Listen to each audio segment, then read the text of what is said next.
Bonjour, je m'appelle Nicolas Jouve, chef de projet risque dans les transports et doctorant au CEREMA. Le grand port maritime de Dunkerque, premier port ferroviaire de France, troisième port pour le trafic de conteneurs et de vrac, voit transiter près de 50 millions de tonnes de marchandises par an. Ici, la logistique est omniprésente. On va le remplacer.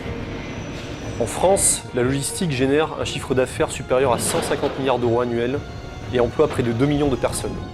C'est l'activité logistique qui permet d'acheminer les denrées et les biens, de satisfaire les besoins des populations. Bref, la logistique fait partie intégrante de notre quotidien. La logistique, c'est la manière de mettre à disposition un produit donné au bon moment, au bon endroit, au moindre coût et avec la meilleure qualité. Pour cela, il faut gérer des flux, stocker et coordonner un certain nombre d'acteurs. Fournisseurs, producteurs, gestionnaires d'entrepôts, grande distribution sont liés par des flux de différentes natures avec pour objectif d'amener la marchandise aux consommateurs.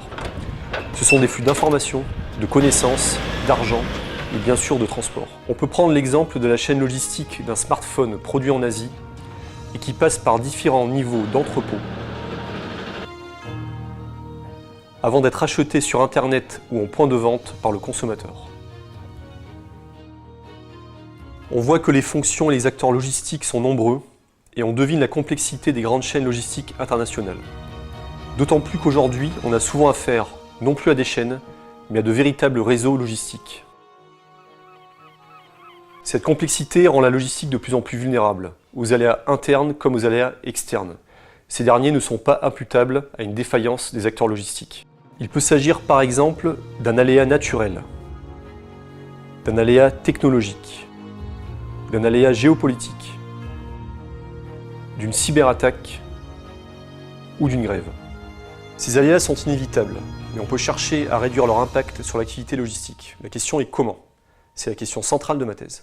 De quoi dépend une gestion efficace des aléas externes par les acteurs des réseaux logistiques? J'émets l'hypothèse qu'une bonne gestion de ces aléas externes dépend en grande partie d'une bonne coordination entre partenaires d'une même chaîne logistique. Il y avait un problème sur les spreaders? Cette hypothèse amène plusieurs questions auxquelles il faut répondre. Comment naît une coordination? C'est-à-dire comment et pourquoi les acteurs se choisissent. Oui, et aussi, la coordination mise en place pour gérer un aléa externe est-elle la même pour tous les types d'acteurs et pour tous les types de risques? Et enfin, comment mesurer l'efficacité de la gestion du risque? Comment mesurer l'efficacité de la coordination mise en place? Mais cet épisode... Ah, j'ai pas fini ma phrase.